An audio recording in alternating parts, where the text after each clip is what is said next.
Hello, and welcome to Non Sequitur News for September 11th, 2024. It's Season 3, Episode 255. I am Mayor Watt, and the visualizer and the voice you hear is that of the Sentient AI from the future. Good evening, ohmTown citizens. Welcome to Non Sequitur News. Our new catchphrase, our new byline, or well, yeah, I guess our new motto is News and Brews. See, I'm drinking an Oktoberfest, Sam Adams Oktoberfest. We're not brought to you by, well, maybe I guess we're kind of brought to you by.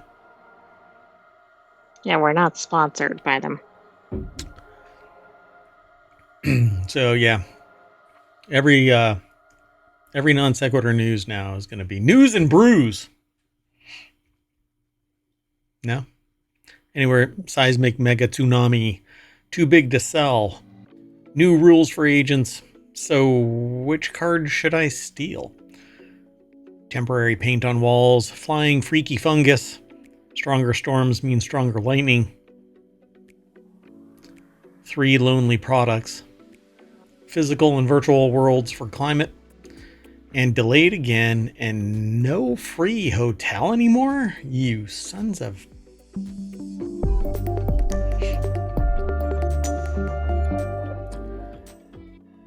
So welcome to Non Sequitur News, where some of our arguments that we're talking about when we start talking about a topic may not follow. And articles don't follow. There's no real rhyme or reason to why these are organized the way they are. We just thought that they were entertaining. So let's get into the first one. It's over in Technology Today. 650-foot high mega tsunami in Greenland sends seismic waves worldwide. What? Yeah, that's a bit outrageous. That's one thick wave. In September 2023, a mega tsunami in Greenland triggered seismic waves worldwide caused by a landslide in Dixon's Fjord. Man, better take some medication for that one. I hate it when my Dixon Fjord. The event generated 2 seismic signals, a high-energy signal from the landslide and a long-standing VLP signal from a siege in the fjord. The findings offer new insights into the risks posed by climate change and landslides. Climate change? Come on. I don't believe... I mean, if a 650-foot tsunami isn't evidence of it, I don't know what is. That's a myth. It's fake news, fake science. It's made up. It's a conspiracy of the entirety except for one Nobel Prize winning scientist who whatever. So seismological Seismological Society of America put this article together. It's over at scitechdaily.com. Let's see. The event created a week-long oscillating wave in Dixon Fjord. Ouch. According to a new report in The Seismic Record. Angela Carrillo-Ponce of GFZ German Research Center for Geoscience and her colleagues identified 2 distinct signals in the seismic data event. Look at that. Funk. Their analysis of the VLP signal, which was detected as far as 5,000 kilometers or 3,100 freedom miles away, suggests that the landslide and the resulting tsunami created a siege, or a standing wave that oscillates in a body of water. In this case, the siege was churning for days between the shores of Dixon Fjord. The tsunami was? It created a wave that kept bouncing back and forth between the 2 locations, the shores of Dixon Fjord. Yeah, so the findings will help researchers as they study the impacts of landslides in Greenland and similar regions around the world where global warming and the loss of permafrost are making rocky slopes and glaciers increasingly unstable. See, but they're talking about this thing being 650 meters, it must be from the bottom to the top, that kind of a thing, Oh, not right. I from the see. surface up. Their analysis of an initial high-energy seismic signal combined with satellite images of a missing rock patch along a cliff along Dixon Fjord allowed them to trace the direction of the landslide as it picked up glacier ice and became a mixed rock-ice avalanche before it reached the water. The resulting megatsunami run-up was more than 200 kilometers or 650 feet near the water entry point and an average of 60 meters along a 10-kilometer stretch of the fjord. Yeah. Can you imagine if you're in a little rowboat or something and you encounter this? Yeah. You're like, well, so this is how it ends. Okay. See ya. Just become one with the wave. You could ride that wave all the way to like Florida. So the reference is a 16 September 2023 Greenland Megatsunami analysis and modeling of the source and a week-long monochromatic seismic signal. I guess it just was one signal bouncing back and forth. Ping pong, ping pong. Fun! Exciting times. You know what? Climate change is all about giving people purpose. Let's study the destruction of the planet. Right, like the geologists and everybody. And we'll just find it fascinating and we'll publish papers. Publish and perish.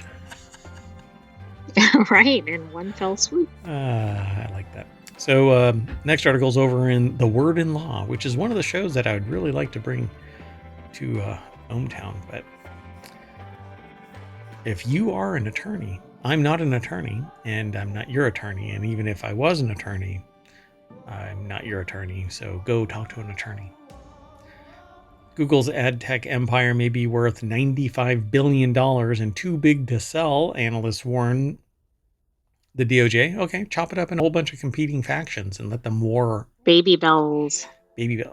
Well, and that sucks because they're all back together as cellular. Enlarge. Look, there's a button that says enlarge. Embiggen. So just a couple of days into the Google ad tech antitrust trial, and it seems clear that, well, there's some content that I truncated. Ashley Bellinger over at... clear that it's unclear. True. So Ashley Ballinger over at arstechnica.com put this article together. Google Ad Manager is key to ad tech monopoly, DOJ aims to prove.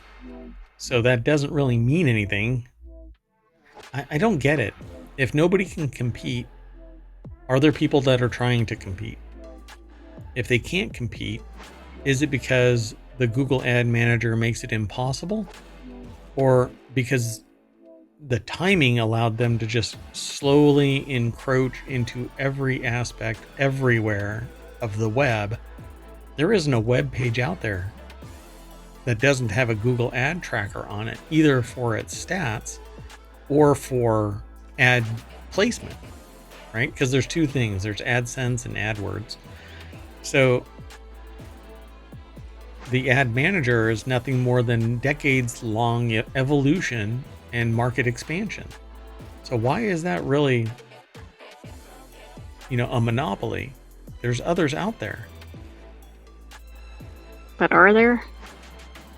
I mean, if they're too small to survive, that's one thing. But Google didn't get there just, didn't blink into existence and suddenly it dominated the internet. People thought that it was frictionless. There was money that was injected into it. Now it's making more money than it loses. So it's an ongoing concern. It's making people filthy rich. If I would have been his professor or advisor and invested, then I'd be a billionaire. So is it really antitrust? If people put it into their site, it's not antitrust, it's a service. Right, I guess the question is whether they're doing anything, right, to prevent competition. Like, are they forcing companies into restrictive agreements or No, penalizing. I mean, I don't know what's happening. well, I can tell you from experience that I can put as many ads on my sites as I want from competing locations. So, and I can spin up an ad serving site in 24 hours. I mean, I've got the code right now. I could spin it up on a subordinate domain somewhere. It is a nothing. My problem really is that I know that nobody is going to advertise on my small platform until I give them a reason. And that reason for Google has always been you place ads, you make money. Now, there's so much traction and so much money in the ecosystem that people are making money just by putting ads up there. Very few people are making a lot of money, a significant amount of money. But it just seems dumb. This really does seem dumb to me, but I want to know what's really going on. So Google Ad Manager is the buy and sell side of ad tech platform launched following Google's acquisition of DoubleClick and AdX in 2008. And this is the problem. I used to have DoubleClick, I used to have AdX, but no, it's all Google. So they bought it for $3 billion, mergers and acquisitions. But they had to be willing to sell. So they sold. They took the money and ran. Or the founders of these two businesses created a competing service later on and then sold it again to Google, because there are businesses out in the real world, not digital, physical world, where they spin up, they gain a whole bunch of customers, and then the biggest dog on the block buys that smaller dog and gobbles up all of the customers and says, thank you very much. And then ticks away at the monthly fee for the services that the smaller dog generated. And now it's part of the bigger dog's coffers. That's how business works. Now, if Google walked up to AdX and said, I will kill your business unless you sell yourself to us, then I can see that it's monopolistic. If Google says you can't put any other ads on your websites, then I can see that it would be antitrust. That's what Microsoft did. It wasn't ads, it was the browser itself. Can't put another browser on there. So DOJ argued that Google Ad Manager serves 90% of publishers that use the ad tech tools to sell their online ad inventory, Ad Age reported, and through it, Google clearly wields monopoly powers. Monopoly in the sense that, well, people want to place an ad on their site to generate revenue. Right, but here it's saying that they're manipulating something with respect to the auctions. Oh yeah, that? Sure, okay. But is that the monopoly? Wouldn't that be fraud? That's theft. If they're manipulating the results. Because that I don't doubt. I really don't trust any of that, but that's the only thing that you have. So it's kind of like the postmaster's issue.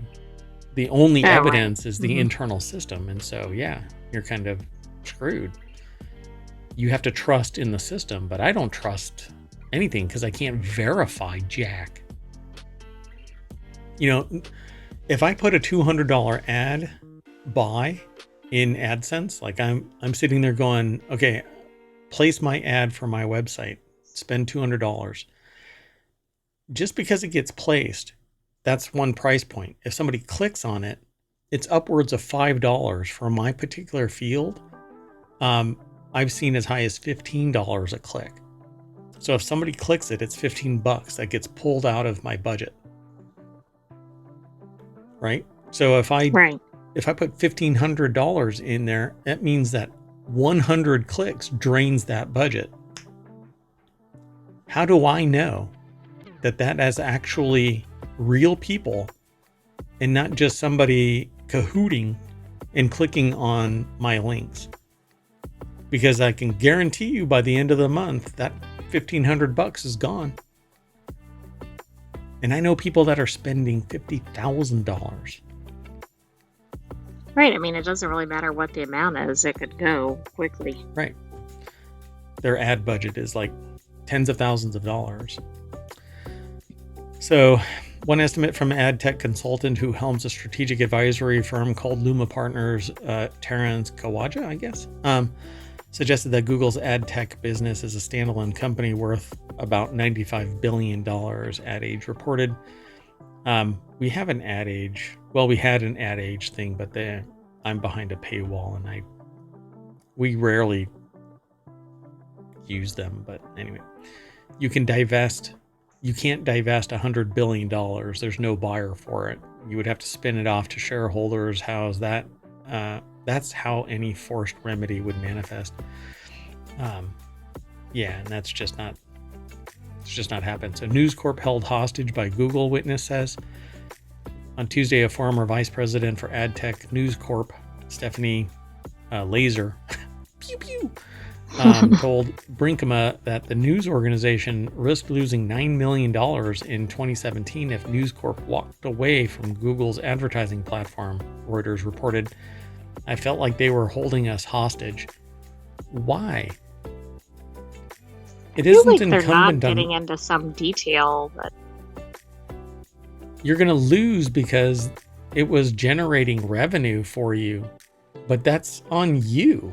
You know? Right, that doesn't force you to use them. You either use them and make the $9 million, or you don't use them and you bear the burden. It isn't. That's a weird logic. Laser said this was due to the high switching costs and Google making it impossible to negotiate so that publishers could make more informed buying decisions, Ad Exchanger reported. In fact, when she tried to press for what she considered fairer terms, Google employees allegedly called her emotional and unproductive. Laser testified. Okay, so they are basically saying, here are our terms. We feel that our value to you is X. I don't get the switching fees, though. Going somewhere else. What is that about? Well, no, I know that, but I mean, who sets those? That's their estimate of how much it would cost. Is that any different, though, than switching any other supplier or vendor? Nope. No. I mean, you could switch no matter what. If you're entrenched somewhere and you have to switch somewhere, okay, like all of the people that bought VMware stuff, the prices are getting jacked up 10 times, upwards of 10 times is what I've seen. So to switch somewhere else, you're going to have some amount of burden there. Is it on VMware to sit there and go, oh, okay, our costs are too high for you, so let's negotiate, and we're going to negotiate all the way back down to your original pricing? No, it's not incumbent on the company to sit there and capitulate to your whim. If they say that they value it at $9 million and you don't want to pay $9 million, you freaking go somewhere else. It doesn't make any sense. None of this makes any sense. Because nothing changed following mostly failed negotiations with Google, Laser said Brinkema and the News Corp conducted a 6-month internal evaluation to determine if the news organization could afford to switch from AdX to another ad platform called AppNexus, but the fear of losing Google's ad demand was just too great. Okay, so you managed your risk. You found internally that the value of that risk was too high, so you stayed. Well, I hate to break it to you, but you're basically owned by your own fear of moving on and putting some downward pressure, competition on Google. You created the monster. If you don't like Google's big business, hobble them by going somewhere else and making a competitor that's worthy of true competition. Right. I mean, and by going to them, you're really kind of perpetuating it. Again, I'm assuming that they're not actually preventing you from going somewhere else. They can. It's their ads, their money. They could go anywhere they wanted. Right. I mean, Google's not doing that. Yeah, Google is not stopping them. Google is saying, if you don't pay us, you have to go somewhere else because we won't serve your ads. So they're they're basically going, you know what? You're right, abuser. I'll stay with you. I'll stay with the abuser. Sure. I mean, it's ridiculous. So leave, go somewhere else. Disarm the abuser by actually leaving.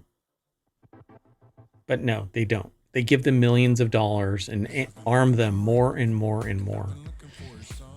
Well, anyway, what's going to come of this is Google is going to be found to basically be a juggernaut, and only the most disingenuous DOJ would sit there and go, yes, we need to break you up or fine you or whatever. It's not on the business to sit there and go, oh, we need to, your interpretation of good faith negotiation is lowering our price until you can afford it. Okay, News Corp, our side is you have to pay more. Oh, the negotiation stalls because we're at an impasse. Okay, well, you can go somewhere else until you find out that we are worth $9 million. All right, I got to get going. We got to move on. Moving on. This article's over in Hatch Ideas. Home buyers have a fresh bargaining chip to play following new rules for how real estate agents are paid. This is pretty awesome because we talked about it previously. And we've been waiting for this. New rule change on how agents get paid gives buyers a new edge when making offers. Now, over the years, we've always been told, well, the reason why ... is because the 3% on each side disarmed the manipulation of agents providing services in a power imbalance. Disparate services based on how much they were getting paid to provide the sale. Essentially, people were getting paid more to sell a house at the cost of somebody else's house. Right, because if the price was higher, right, the commission was higher. Right. So everybody got 3%, the buyer and the selling agent. 3% is a lot on a house. Yeah. And sometimes, particularly lately, a house sells like that. Very little babysitting, very little showing. The ones that do have to work, maybe they do earn 3%. But I know the houses that I've sold, no. They've sold like that. Very little babysitting, very little showing, if anything, really. But then there's this thing called a pocket listing, which is really interesting because that's not on the up and up, but it is on the up and up. It's considered a pocket listing, not shown to anybody except select ones that they believe will sell. Anyway, the article's over in CNBC, the Make It section. Mike Winters put it together. There's no deck statement. But what ended up happening was 6% of the overall price was split across the buying and selling agent. And well, with the rule change, buyer's agents can be paid a number of ways, including as a percentage of the home price or a set fee. They could also still be paid out by the seller if it's offered. While this gives buyers more flexibility in negotiating how much they pay for an agent, it can be confusing too, especially since it requires more back and forth between the buyer and the agent, this is just BS. Because the agents are going to sit there and go, well, this is my fee. Right? And well, right.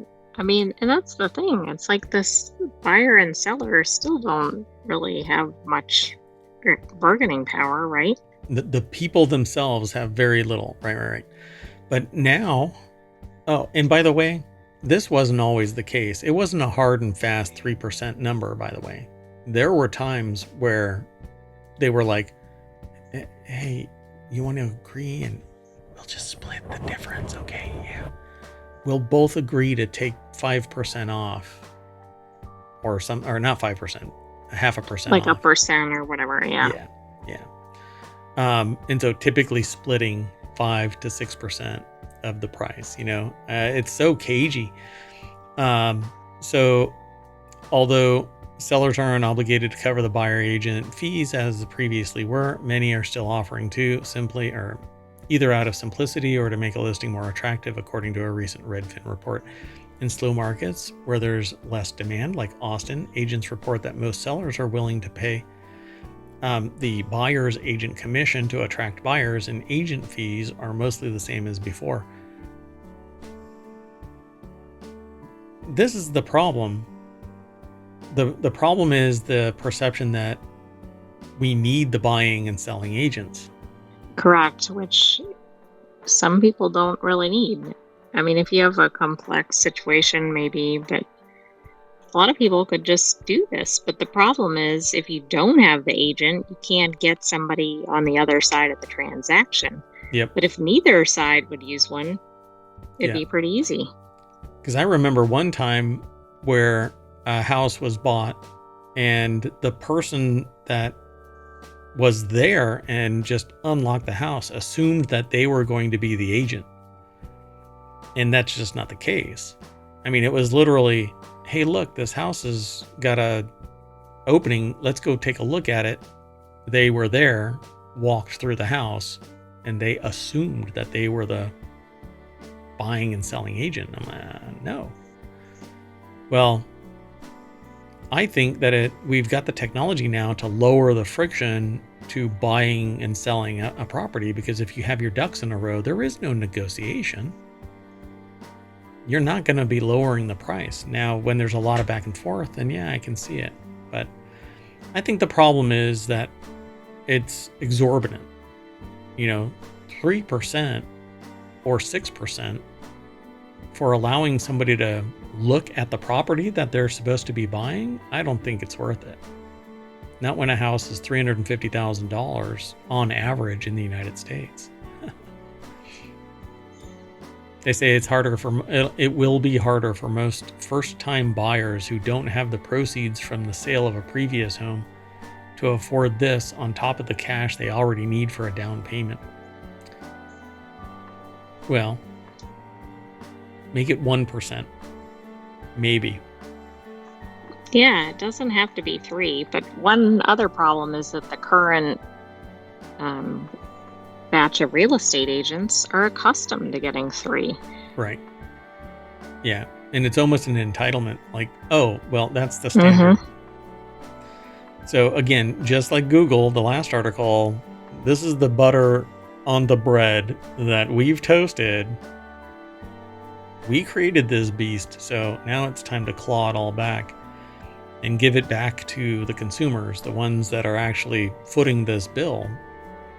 Consumers are the ones with the power. A real estate agent can't stop me from buying a house. That is illegal. All right, let's move on. Next article is over in the Marvel channel. $70,000 in Pokemon cards stolen as thieves ask employees for advice on which cards to steal. A heist at a trading card shop in Osaka, Japan on September 9th ended with the thieves walking away with over $70,000 worth of collectible cards. The robbery is yet another in a long string of thefts around the world involving Pokemon cards. The store specialized in Pokemon cards, of course. A pair of masked men barged into the store armed with knives. They tied up 2 of the employees and went on to steal over 100 Pokemon cards at a value of over 10 million yen, roughly $70,000. They also took 2 smartphones and 250,000 yen in cash. Wild. This article came out in the last 24 hours, earlier today, apparently. It's over at vice.com. I don't know. I don't know if they're going to list all of the cards or anything, something like that, but there have been massive collectible card heists. I wonder if the employees told them the wrong cards. That would have been funny. Yeah, take this one. Yeah, take this one. I don't know if you want to mess with anybody that has a knife, though. They know where you work. Well, that's true, yeah. You know what really needs to happen, though? RFID needs to be put in the card. And then, and RFID is really cheap. Cards are cheaper without it, obviously, but RFID in bulk, in the manufacturing process, it would identify each individual card as unique, not just a number on it. Basically make smart collectible cards. When you're playing a game, then you can add stuff to it because the RFID would be unique. That actually was part of the process for one of the games that I created, but I couldn't get any momentum to actually get the device needed to produce the game, and so it flamed out. But yeah, I mean, if these things are worth that much, it needs more protection than what it has. Well, and at some point, they're going to have to stop having things in brick and mortar stores because of things like this. Yeah, it's going to be totally Can't online. have nice things. Yep. So $70,000 in Pokemon cards and maybe the threat of your demise. That game is not worth it. Moving on, next article is over in Non Sequitur News. You can peel this temporary paint off your walls when you're ready for a new color. Hey, take it away. You can read that, yeah? I can. I mean, what if you just want to take off the paint for the relaxation of it? You know, like if it peels off in one nice strip. So I'm going to take this paint and I'm going to go paint somebody else's house, because if you peel it off, it's yours. Right? Well, the paint or the house? No, the house. I'm not going to take the paint. Well, that would save you the commissions. That's true too. Glast has come up with an unusual solution for do-it-yourselfers struggling to commit to a new wall color, or those who are afraid of commitment in general. It's Unpaint. It's a wall paint alternative that can be applied using standard tools like brushes, rollers, or even sprayers, but not permanently. When it dries, the company claims the paint can be easily peeled off instead of requiring laborious sanding or solvents to remove it. I'm in love. Yeah, I'll tell you about this. So I think I know that I've told you before, but I'll tell the whole world. I once went to a club where, let's just say, you had to get really up close and personal to people. And one of the things that took place where people would paint liquid latex on their bodies. And you could do the equivalent of Unpaint. So, is that how this works? Yes, probably. Oh, it looks like it, yeah. So I wonder if you need to put a primer down to prevent it from bonding with the drywall. So you really have to put two things, but let's find out. Andrew Lozuski put this article together. Unpaint can be applied using standard painting tools, but Glast promises that after a few days, it can be easily removed without sanding or solvents. They've come up with an unusual solution. Uses the Colombian-based company's proprietary Glastomer technology, which allows a quickly applied liquid material to become a thin, removable film. Glast considers the exact makeup of the material a trade secret, but does divulge that it contains biodegradable elastic component that dries to create a film that removes as easily as peeling an adhesive, but does it take a bunch of stuff with it? You know? Yeah, I kind of wonder about that. This is basically a wrap, but it's spray on wrap.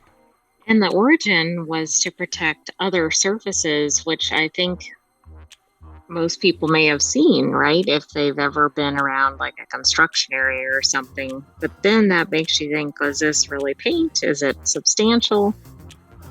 Interesting, right? So what did they say? Glast says Unpaint is just as easy to use, although the company does recommend applying 2 or 3 coats with up to an hour of drying time after each one. For the best results, it takes about 24 hours for the material to fully dry, at which point it can be removed by grabbing a small area with a pinch and then peeling it off in a similar fashion to the protective plastic applied to new electronics. So that's, I'm right. If I put it on a wall and then I come back later and I peel it off, I own it, just like electronics.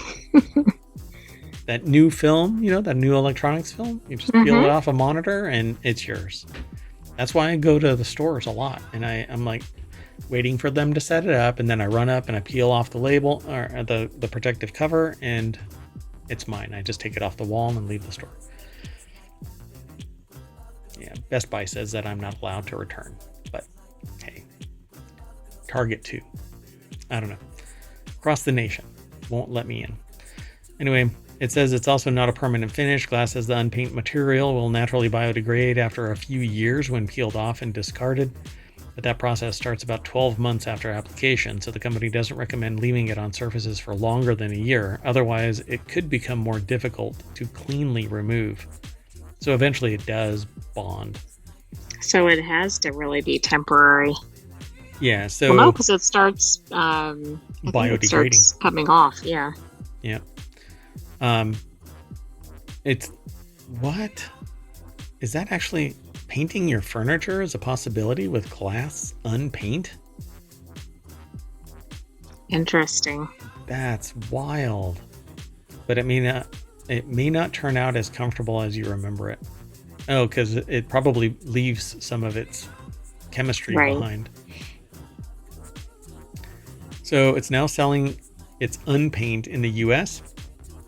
A quart costs $30. A full gallon is $60. That's more expensive than a can of basic indoor paint, but it's also not the most expensive way to finish a wall. Yeah, but you don't have to sand or whatever. Exactly, and particularly if you're going to be using something temporarily, that seems like the way to go. I think if you're going to do something long term, that seems like a bit of a hassle because you'd need to keep replacing it. But yeah, I'd be more inclined to put something permanent on the wall that doesn't allow it to fully like bond in any way, and then I could just peel it off real quick, you know. Right, and then you could change the color frequently. Whenever I want. Yeah. Because I want to make that wall back there green. I have one bracket on the ceiling for the green screen, and I still haven't done anything with it. Eventually I'll get there. Anyway, let's move on. The next article is over in the Marble Channel. Flying fungus and bacteria can travel 1,200 miles in the sky. Yay, flying freaking fungus. If you think you'll be safe... That's what we need. The only thing worse than fungus is flying fungus. Bad bats and flying fungus. This is what happens when you drop Cheetos in Carlsbad Cavern. Oh, right. That's right. Go back to yesterday's show and listen to that. So if you think you'll be safe from germs in the sky, think again. Research by a team led by Xavier Rodo at the Barcelona Institute for Global Health. Not Barcelona, by the way. That's not how it works. Found that microorganisms like bacteria and fungi can be carried by winds for over 1,200 miles while 10,000 feet in the air.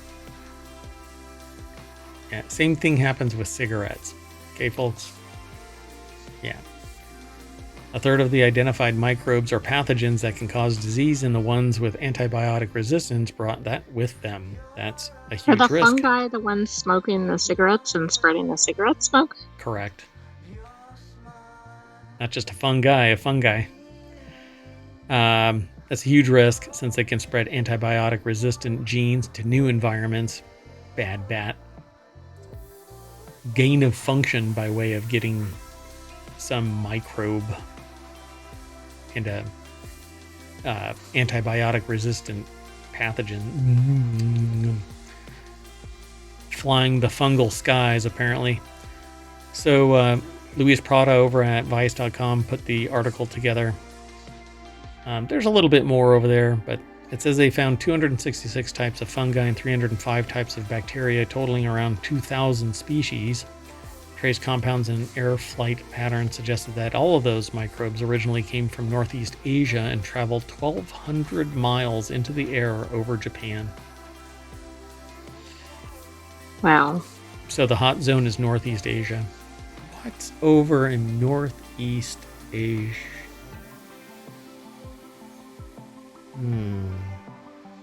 Bad. Let's move on. Next too article. Soon. It's always too soon. 5 years later, still too soon. So the next article is over in Four Wheel Tech. Increasing lightning strikes from stronger storms could cripple airports and air bases. While flying planes are hardened to withstand... While flying planes? As opposed to what? As opposed to... The swimming ones? Diving planes? The diving? Well, if it's a Boeing, it's diving. Maybe it was diving to catch the bolts that weren't holding the doors on. So, okay, so we'll talk later. So flying planes are hardened. Man, I can't get past that. While planes are hardened to withstand lightning strikes, airports are typically a cluster of freestanding structures on a flat, open plot of land. Oh, it must put on a lightning shield when it's in the air. That's why it says flying planes. Yeah, there you go. The ongoing increase in lightning strikes caused by climate change is a direct danger to facilities and people on the ground. So Ryan Eric King over at jalopnik.com put this article together. Runways, control towers, and ground staff are at risk with increasing frequency of lightning strikes.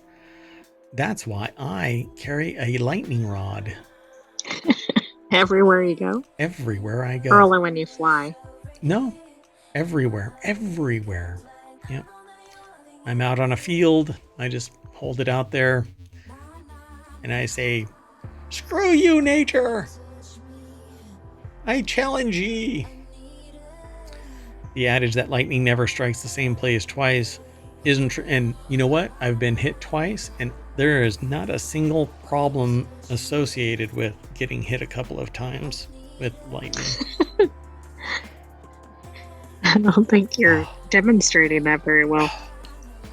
I'll be okay. Anyway, I'd never want to stand out in the tarmac during a thunderstorm to prove it. Yeah, twice. I mean, the first time, I'll do anything once. In 2022, a study found that 98 ground crew members were killed or injured by lightning between 1998 and 2020. What? How in the world? How come we've never heard of this? This is not nationwide I've heard of a single one. You would think that you would hear about it, right? Ground crew member getting hit by lightning? Even one should have made the news. And this is like the sweet spot of my life, so I'd probably be aware as an adult about that. Now, that's wild. Strike injured a controller because one cable designed to take electrical current from a lightning strike to the ground was cut. That's why they call it a ground. But anyway. So I can believe that something would be hit by lightning and it would follow the path of least resistance and zap somebody. I think part of the reason it's not reported is like if they're struck and not killed, but it said that there were several. Nearly 100. I think the deaths at least would be reported. Yeah, I mean, that's wild in 22 years. 100 people in 22 years? I mean, it's a person every other month. Right? Yeah, that's a lot. So, solutions will undoubtedly be found and implemented to mitigate the worst. Basically, they're going to have to put lightning rods all over the place. And they do in many places, like around rocket launch pads, they put lightning rods to catch so it doesn't hit. Lightning will primarily hit the tallest item that has any ionization around it and tall metal objects. Bing. So they make it a little bit taller than the rocket. So that's the trip. Okay, let's keep going though. There's not much to this article other than the fact that people are getting hit by lightning more often because climate change, right? It's a fraud. Right. No effects of that. No, doesn't do anything. No 650-foot tsunami. Nobody getting hit by lightning more often than previously. It's all a myth. Right, Wyoming?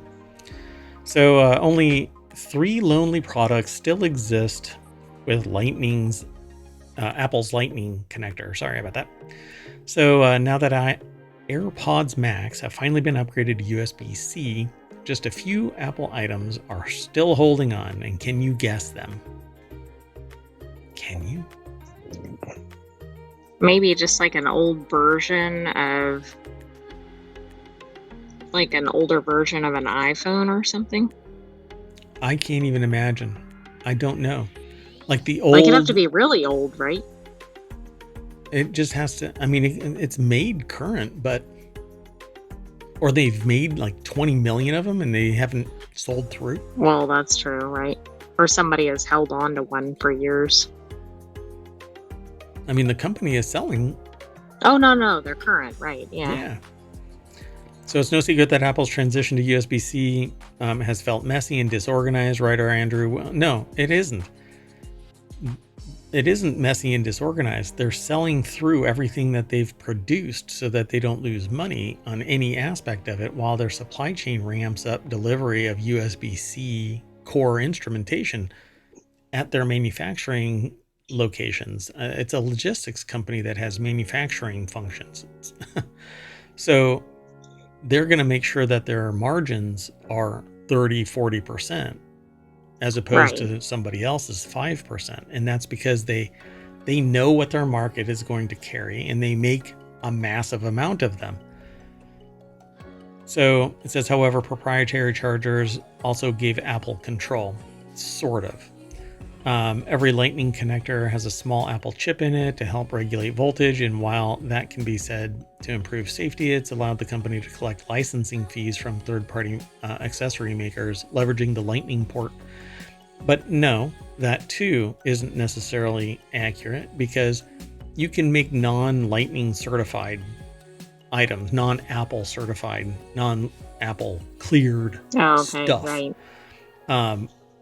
But the problem is that it's basically said to violate your terms of use or the warranty, because if something does an overcharge and blows up your device, they're gonna know, because they're gonna analyze how it happened, and pin 3 is gonna be melted into nothing because there was no proper voltage regulation. But that's why watch out for those lightning strikes. Yeah. That actually happened to me.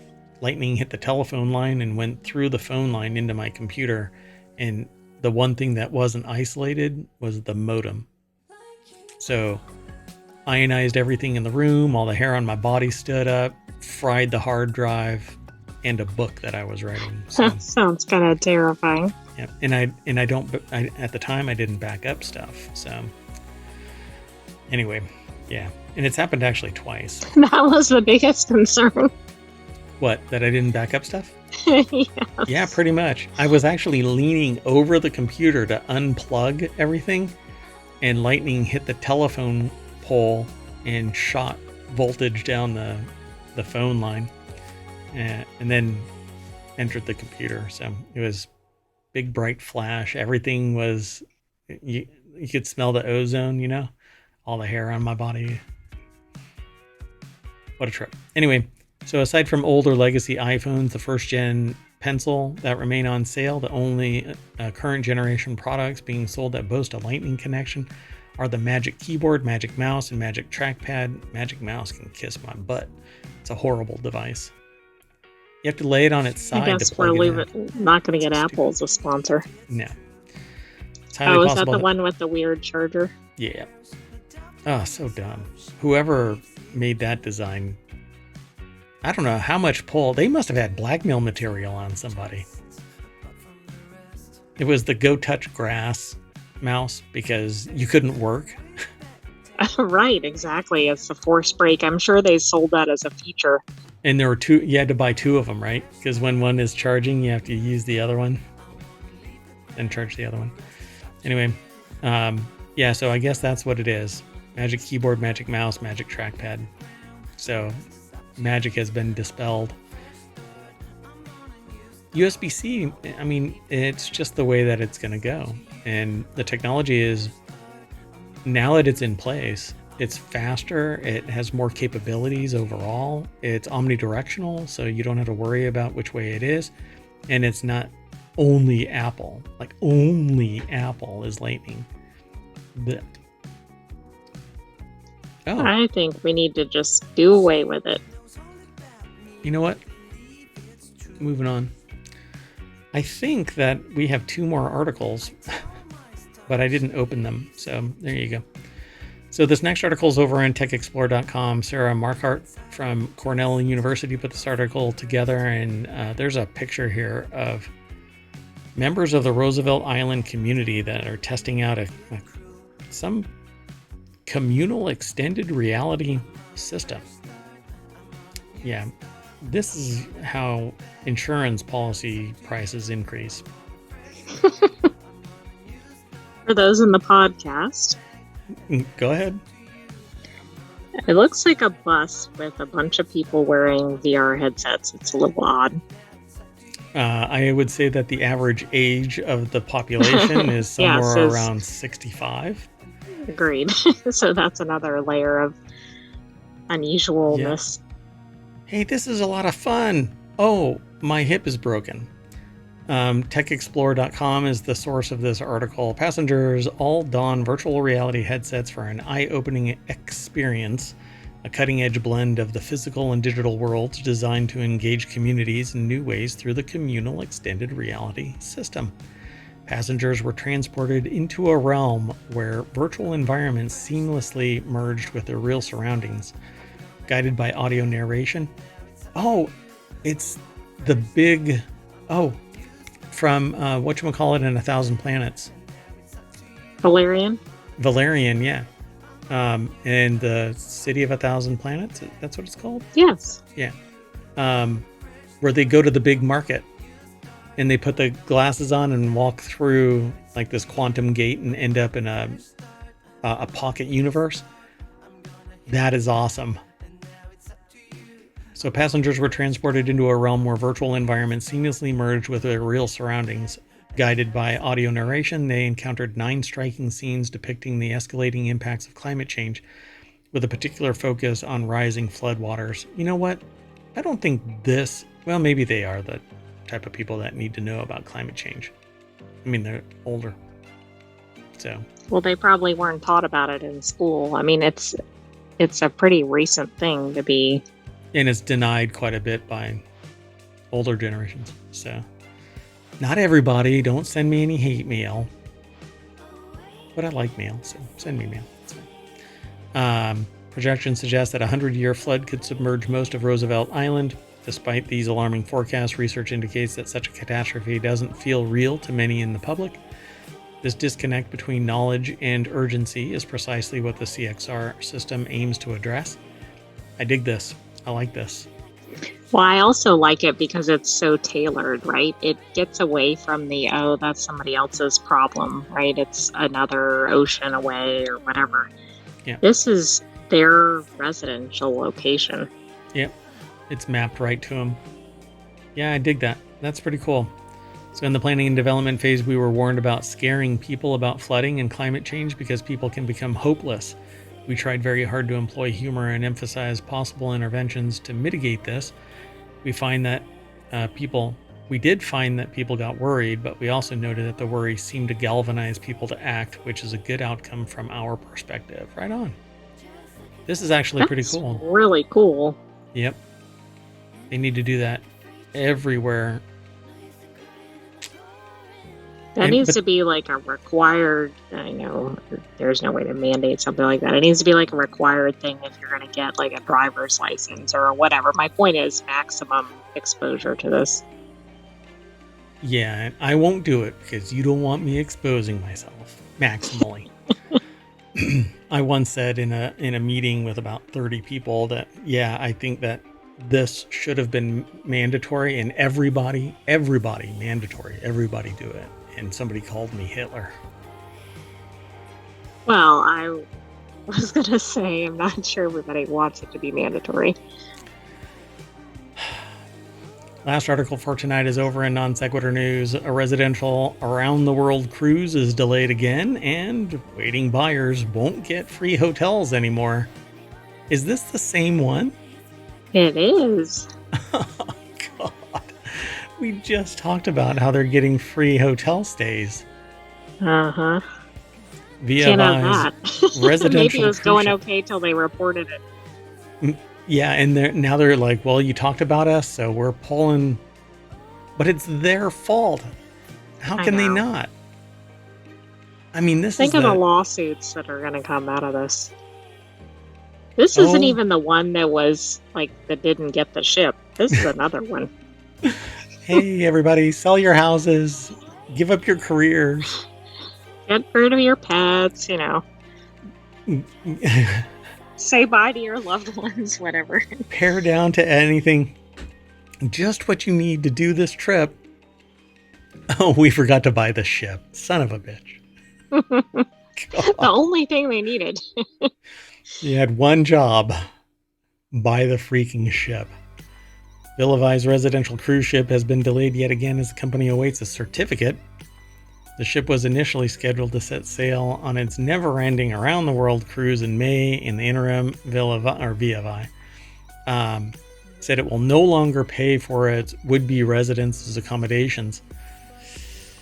Okay, so this is how it works here. You go over to ohmTown.com, you find an article that you're interested in, and down here it says visit the source. You click on that, it takes you over there, and bingo bango. Brittany Chang wrote this article. It is that ship, the Odyssey. It's over at businessinsider.com.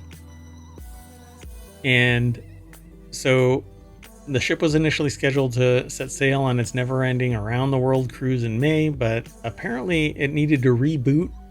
And now, what is this? It needs a certificate. Right, why is that a surprise? The company said that it can no longer afford to pay for its would-be residents' accommodations near the ship, which remained stuck in Belfast, Northern Ireland for almost 4 months. I mean, that is a lot of hotel fares. Well, get your shit going and move. Well, exactly. You are literally a hotel on the water. Why can't you stay? It doesn't make any sense. Dual occupancy cabins start at $120,000 with an additional monthly fee of $1,800, $1,750. I round up. Do you think they've been charging a fee since they've been stuck in dock? That's insane. Yeah. So the highly anticipated vessel was initially scheduled to set sail in May following the company's acquisition of Fred Olsen Cruise Lines for more than 30-year-old Braemar vessel, now renamed Villavai or Viavai. I don't know how, is that Villavai? I think so. Anyway, the Odyssey. However, issues like the aging ship's rudder stocks and certifications have since delayed its departure. Are you kidding me? Did you not? I mean, how wasn't that foreseeable? Told Business Insider in an email, Michael Patterson, the founder and CEO of Villavai, told Business Insider in an email in early September that his best guess is that Odyssey would set sail on September 9th or 10th, noting that it is still a moving target if it's either of those days. But come September 9th, nope, and now they're not paying for the rooms. And meanwhile, remember, they're stuck in Belfast, which is probably not where many of them were from. We are truly at the end of the tunnel and can finally see the light. Yeah, it's because you're off the ship somewhere else. Why can't they stay on the ship? Because it's not... Because I think it's not certified for occupancy or something. Yeah. That is until Monday. In the memo, Villavai has asked its residents to pay for their own accommodations for the next 7 days or so until the floating condominium receives full certification. Oh, well, if it's a week, I mean, I don't mean it's meaningless, but that's different than if it's 6 months down the road. But if they've already done 4 months, could they do another week of accommodations? Probably. $200 a night. It's cheaper for us to fly back to the U.S. Yeah, it probably is. Good God. All right. Well, there's more over here at this article at Business Insider by Brittany Chang. Go check it out. But with that in mind, we are all done with today's Non Sequitur news. So thanks for coming and hanging out. Thanks for being the co-host, Sentient AI from the future. Somebody You're won welcome, the... Mayor. What? Somebody when do won... you... Go ahead. When do you think the ship will actually get certified? October. I was going to say like March. Oh, God, yeah. Let's do a bet.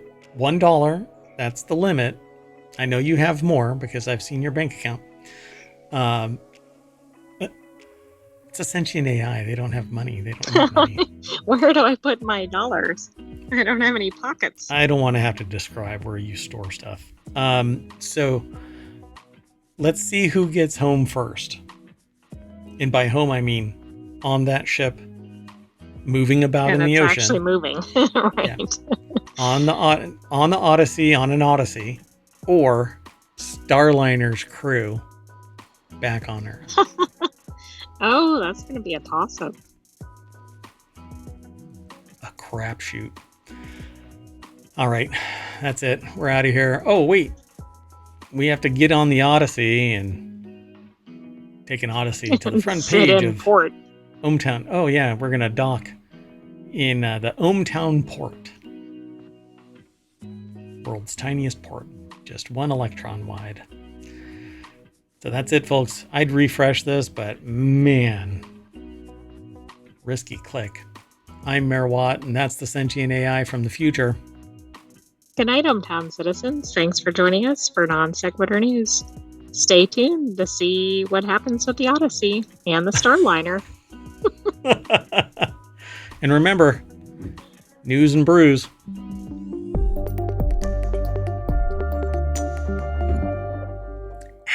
That's some good Oktoberfest.